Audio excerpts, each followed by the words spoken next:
Sorry for the delay today. We'll start with Dr. Vanessa. Dr. Vanessa, she's a professor at the pharmacology department, and she's the coordinator of animal models in LINC, our interdisciplinary laboratory of neuroscience. And so I'm a pleasure to invite Vanessa.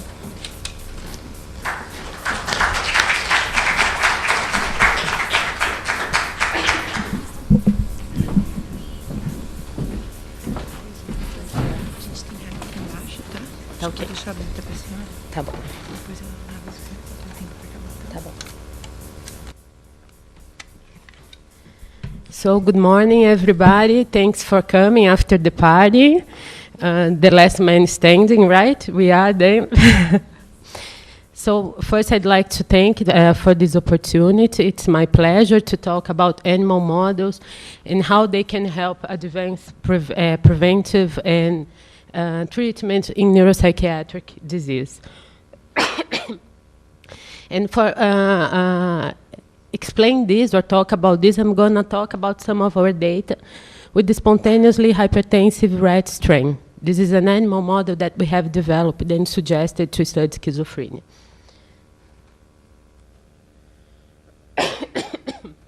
Sorry about this. So why do we use animal models to study such complex diseases as neuropsychiatric disorders? This is very simple, very straightforward, because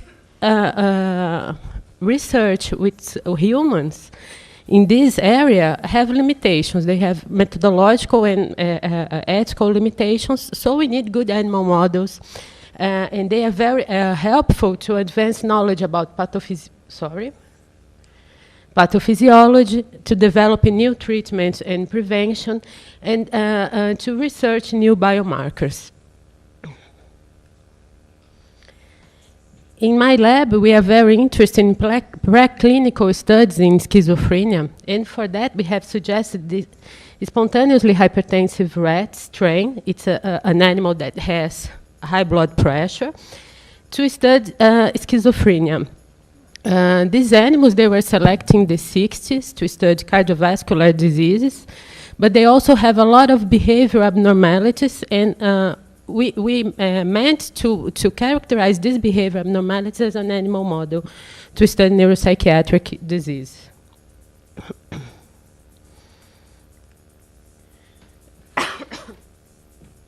So how can we say that an animal model is suitable to study some disease?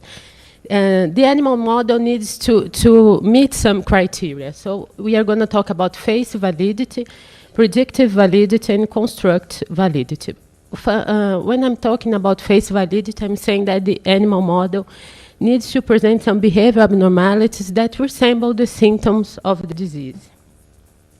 When I'm talking about predictive validity, I mean that the animal model, these behavior abnormalities, need to respond specifically to the drugs that are used in the clinic.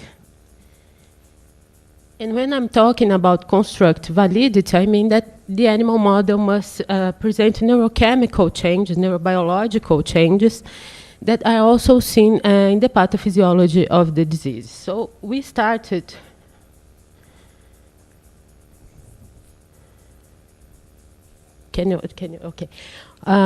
we started working with the SHR strain by trying to prove face validity and predictive validity of the model.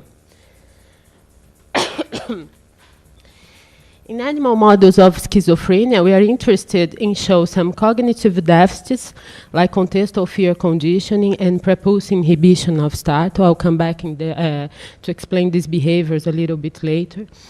We also have deficits in social interaction, mimicking the negative symptoms of the disease. And we also have hyperlocomotion, modeling the positive symptoms of the disease. Well, hyperlocomotion is not an intuitive behavior. It doesn't look like delusions or hallucinations, unless we imagine the rat is thinking that he's being chased by an imaginary cat. But hyperlocomotion is a consequence of an increasing dopamine in the mesolimbic pathway, which is also linked to the positive symptoms of the disease. That's why we use hyperlocomotion to model positive symptoms in animal models of schizophrenia. So we started by looking at these behaviors in the SHR strain and how these behaviors would respond to antipsychotics, specifically to antipsychotics.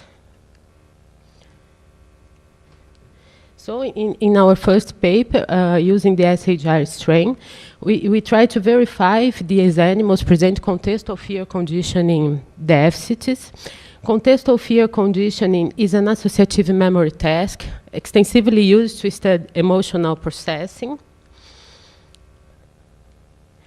In this task, the animals are placed in a box completely different from their home cage. And in this box, they are presented mild food shocks. After that, a 5 minutes training session, they come back to their home cage.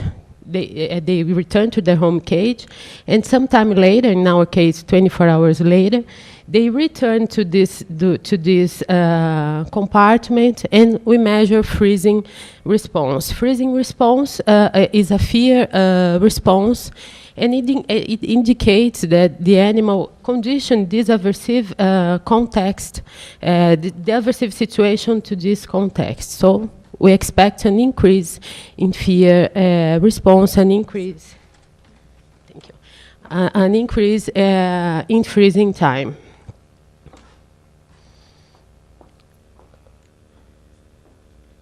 So what we see here, first, here we have the Wister rats. It's our control strain in the SHR animals treated with different doses of haloperidol or clozapine. And the first thing that I'd like to show you is that the SHR strain presents a great decrease in fear conditioning, freezing response, indicating a deficit in contextual fear conditioning. This deficit is improved by the antipsychotic drugs, indicating so that they respond to what is used in the clinic. But it's not sufficient to be a dopaminergic antagonist. It has to have an antipsychotic property to improve the contextual fear conditioning. And to show that, we treated the animals with metoclopramide and SCH, which is a D2 antagonist, the metoclopramide, and CSH, the D1 antagonist, without antipsychotic properties. And what we see here is that these dopamine blockers are not able to improve the deficit presented by the SHR, meaning that it's not enough to be a dopamine antagonist, it's necessary to have antipsychotic properties.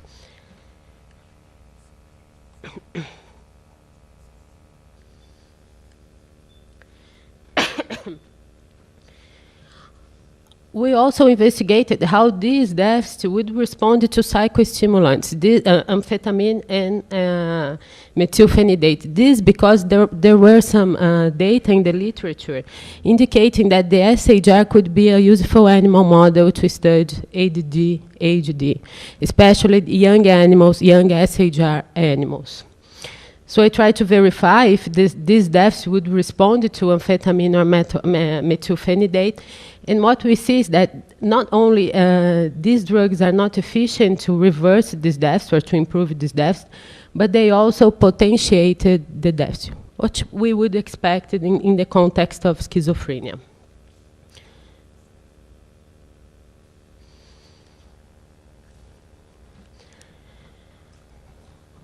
We also try to see if pro-schizophrenia manipulations like ketamine, which is an NMDA antagonist, and sleep deprivation would increase the deficit presented by the SHR strain. That's exactly what we can see here.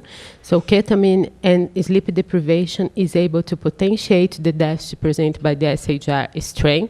And importantly, they induce in the control animals a deficit of the same magnitude that we see spontaneously in the SHR strain.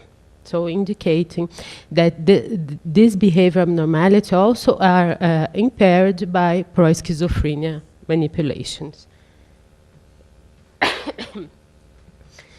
To verify if this improvement were specific to antipsychotics, we also tried some mood stabilizers, lithium and lamotrigine. And what we can see here is that these mood stabilizers are not able to improve the deficit presented by SHR. So reinforcing that this deficit is specifically reverted by antipsychotics.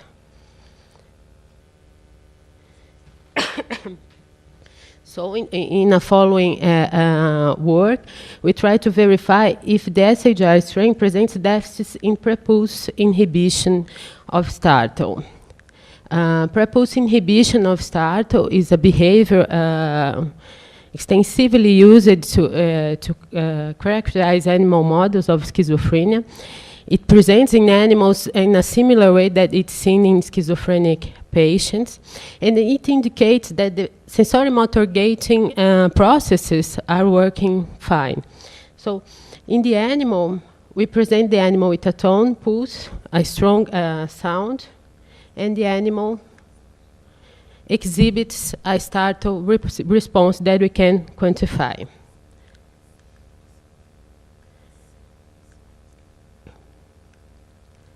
When we present the animal with a mild sound, a prepulse, this motor behavior is not seen.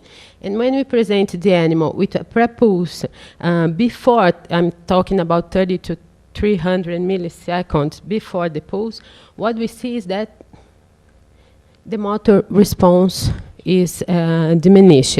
This indicates that while the brain is processing a first sensory information, the acquisition of a second information is gated. This is important to warrant that there isn't an overflow of chaotic information to the brain. And what you see in animal models of schizophrenia is that the presence of the prepulse before the pulse is not able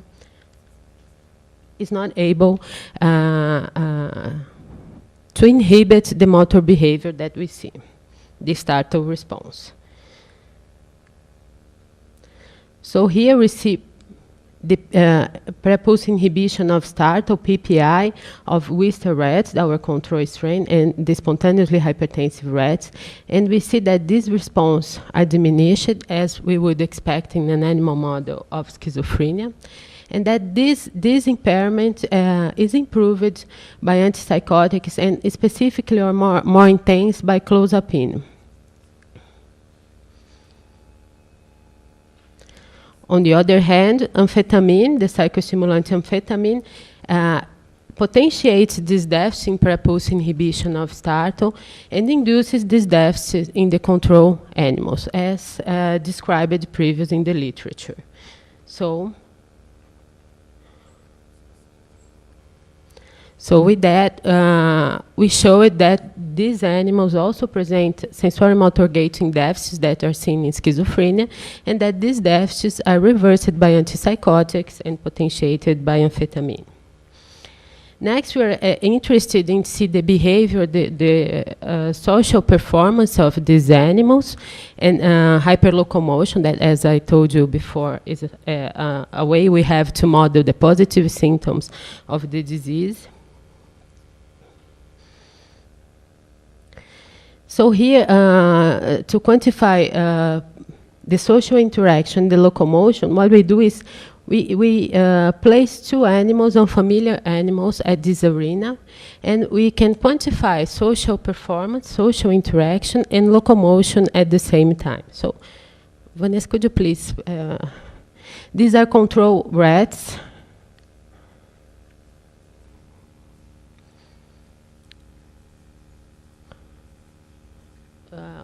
The other one. No. Yes.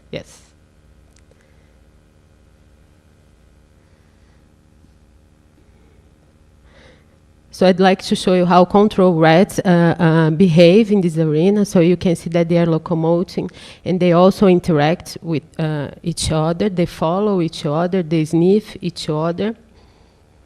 At the same time, they explore the environment, but they prefer to explore each other. These are control rats, and we can quantify these behaviors.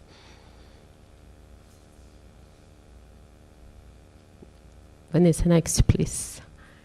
So it's, yes. This is our schizophrenic animals. So as you can see, they don't explore each other, they don't interact with each other, they prefer to explore the environment. We can see that they hear a lot, indicating this is an exploratory behavior. It's completely different from our control strain.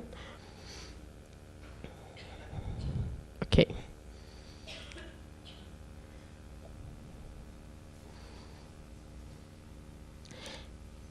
And that's what's shown in this graph. So we see that social interaction in the SHR strain are diminished, and this is reversed by clozapine. On the other hand, hearing is increased, indicating that the animals prefer to explore the environment instead of exploring each other. And at the same time, we have an increase in locomotion, which is reversed by all the antipsychotics that we investigated, typical and atypical antipsychotics.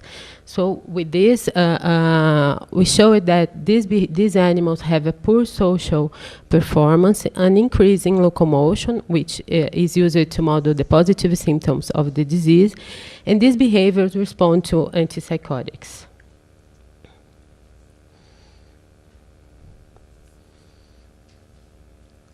Just to show you, these are the SHR strain treated with clozapine, so we can see how they start interacting with each other.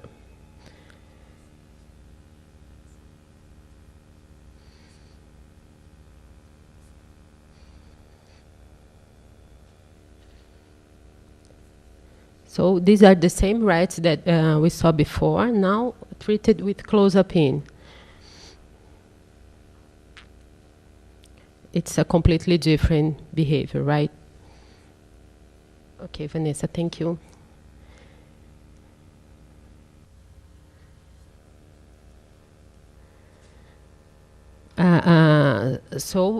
With this, we believe that we showed that these animals present cardinal behaviors that are seen in schizophrenia animal models, and that these behaviors are improved specifically by antipsychotics. Another important thing is that these behavioral alterations follow the same pattern of manifestation that we see in the disease. So the adolescent SHR animals present cognitive deficits and a poor social interaction, but they present a normal locomotion, which is in accordance with the idea that the psychotic episode marks the beginning of the disease and happens at the end of the adolescence in the early adulthood.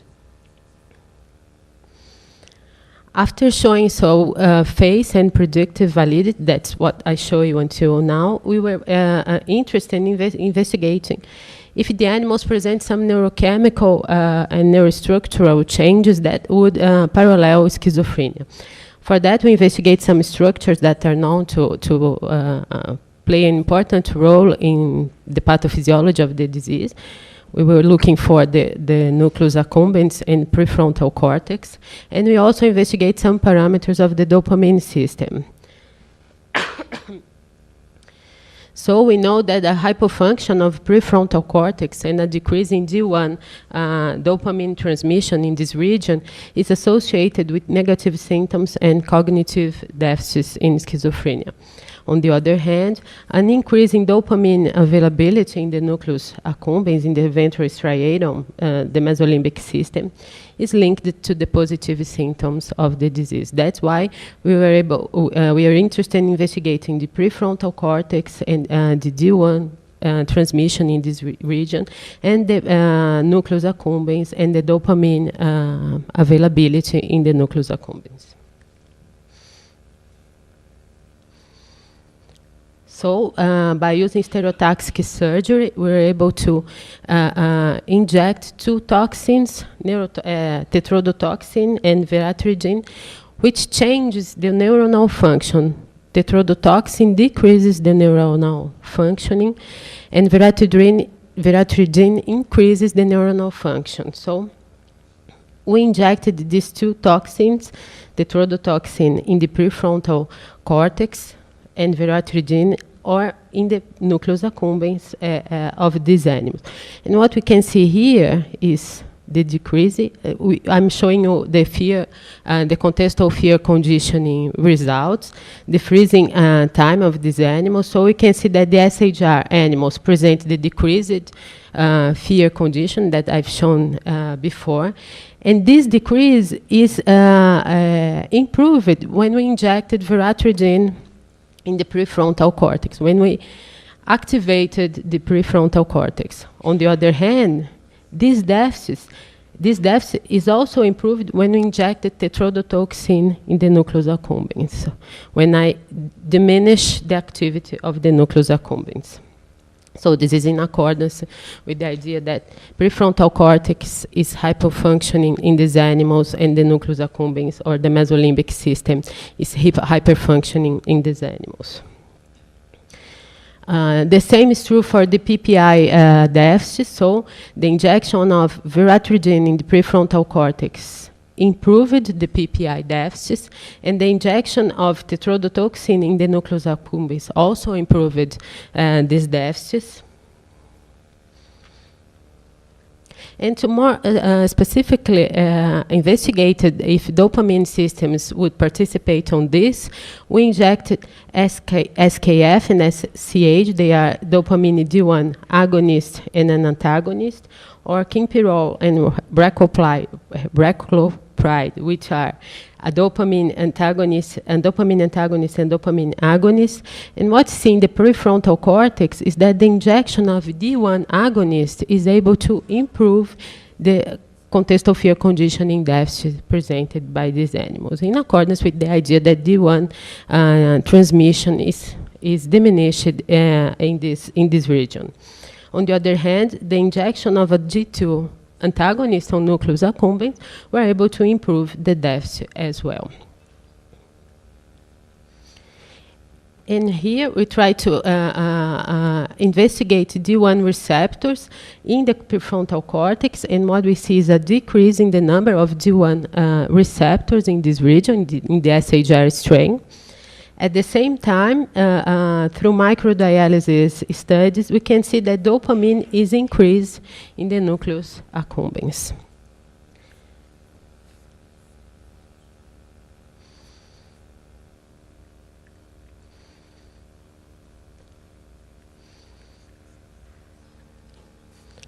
Sorry. So with that, we think that we were able to indicate that the SHR strain present phase predictive and constructive validity to be a good animal model to study several aspects of schizophrenia. After that, after establishing these animal models, we started using it to investigate new treatment and, more importantly, new prevention strategies for schizophrenia.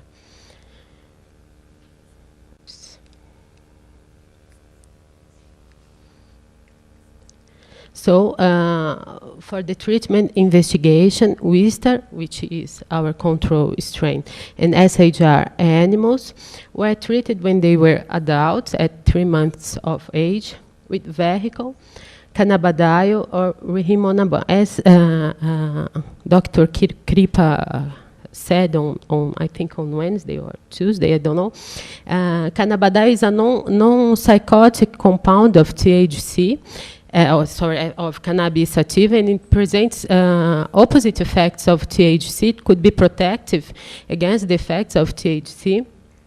And rimonabant is a CB1 antagonist. So we're trying to verify the effects of cannabinoid drugs on these behaviors, behavioral alteration presented by the SHR. These were the behaviors that we tried to verify, the same behaviors that I showed you before.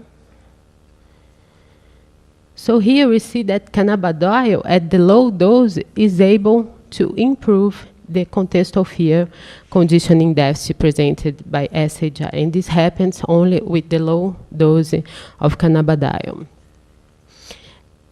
On the other hand, rimonabant, the CB1 antagonists, were able to improve this deficit only in the higher dose. So indicating here that cannabinoid system could be, is an important target to look for treatment or new treatment in schizophrenia. This is the deficit in PPI, and what we see here is that cannabidiol in a different dose is able to improve these deficits. And on the other hand, rimonabant, now in the lower dose, impaired this deficit, showing that the effects of rimonabant, for instance, would be specific for some behaviors and not for others. On the other hand, the social interaction was not improved either by cannabidiol or by rimonabant. The social interaction and the locomotion are not improved by cannabidiol or by rimonabant, showing again that the effects of these drugs are specific for some of the behavioral alterations of this strain. Well, these are examples how we could investigate new treatment. Now I'd like to show you some data about prevention. We are trying to indicate or to find or to investigate new preventive strategies. For these animals were treated during adolescence from day 30 to day 60 of age with vehicle or cannabidiol doses. It's important to stress here that although cannabidiol has been suggested as an antipsychotic drug, even in clinical trials, Dr. Kripa presented this, it's not, it hasn't been studied as a preventive strategy. So that was why we are trying to do this, to try to treat animals during adolescence and to see how they behave in adulthood. So what we see here is the hyperlocomotion that adult SHR animals presented.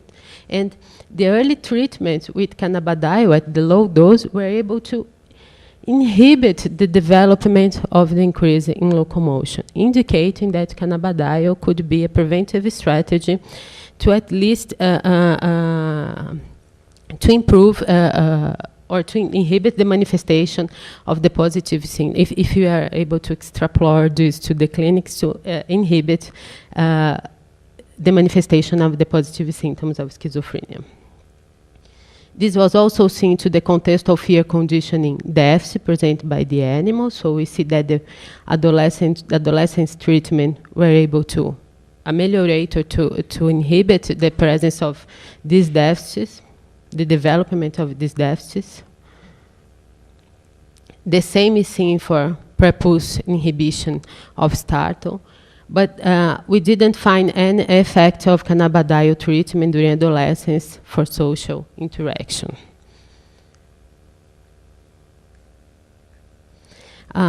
One of the advantages of using animal models is that you are able to also investigate potential harmful effects of the treatment that you are trying to see as a preventive strategy. So it's important to note that with cannabidiol, no harmful effects were seen in the control animals. Cannabidiol treatment also did not change body weight gain, did not produce motor effects as catalepsy or oral dyskinesia, which are common motor effects of typical antipsychotics, and did not change metabolic parameters, indicating the safeness of cannabidiol as a treatment to be performed during adolescence. As a second strategy that we are investigating, we are interested in sodium nitroprusside. This is based on the work of the group of Professor Jaime Halak and the work of João Paulo. João Paulo presented this here during this week. Their group were able to see and to show that the infusion of sodium nitroprusside presented a very fast improvement of symptoms in schizophrenia patients, and this persisted until the end of the observation period, which were 4 weeks post-infusion. So, based on that, now we are interested to see if sodium nitroprusside has some preventive effects as well. So this is a work that is currently being done. I have just preliminary results to show to you.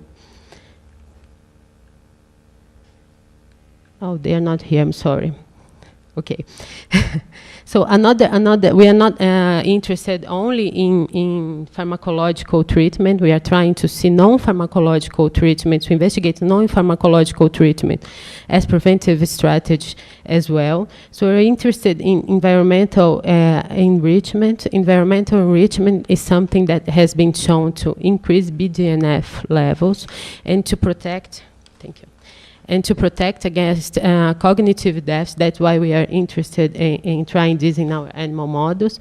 So our control animals are kept in their home cages, and our enriched animals are kept in cages that are presented, that are changed with a lot of different stimuli. So they change the toys, they have more rats living with them.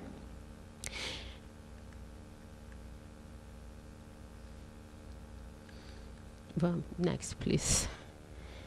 These are preliminary results. So what we can see here is that the SHR present a depth in spontaneous alteration. This is a task that is used to verify working memory.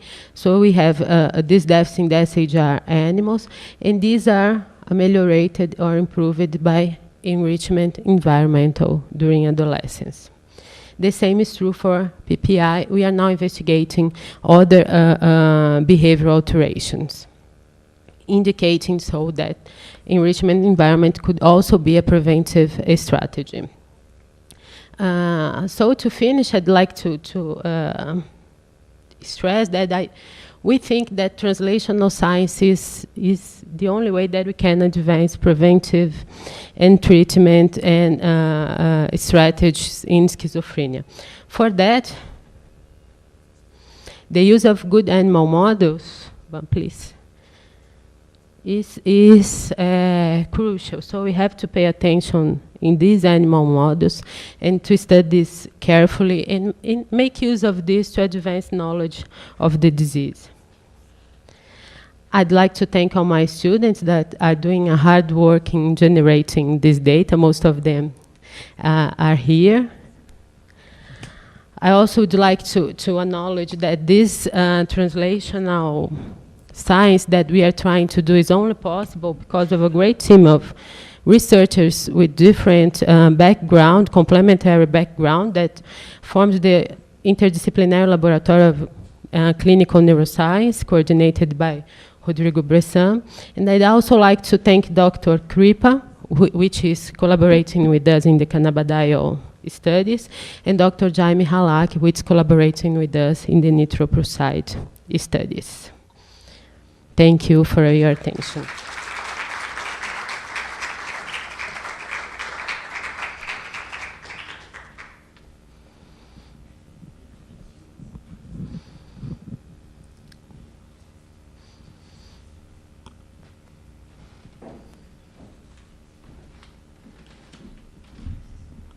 Thank you, Dr. Vanessa, for the presentation. So I open for questions.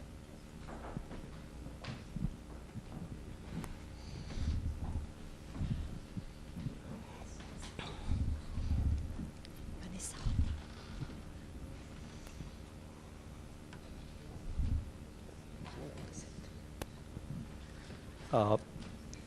Is it on? Okay. Yeah, very nice results. Look, doing the behavior work. I was wondering if, do they have any like genetic data? What is different between the wild type and the hypertensive rats? We were working very hard on that. I don't have this data yet. We know that some genes are altered, And we are comparing these genes with schizophrenic patients. Okay. So we are working on that.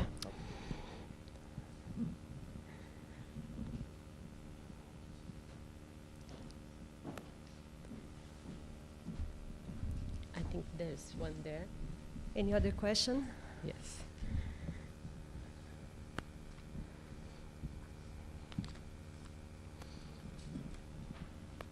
Thank you for thank you for the informative lecture, and I'm happy to hear another lecture about cannabidiol, and I've been reading about it during the last few days. My question, which is not replied yet, is it affecting negatively the cognitive functions as tetrahydrocannabinoid does or not? The Sorry, cognitive functions. I didn't hear very well. It's well known that tetrahydrocannabinoid Yes. has very negative effects on the cognitive functions, Yeah. memory, attention, reaction time, and things like that. What does cannabidiol do with that? Well, at least for contextual fear conditioning and PPI, what we see is that cannabidiol is able to improve the SHR deficits. This is also true for the preventive treatment. So we believe that cannabidiol can improve these cognitive deficits. I'm afraid it may harm them.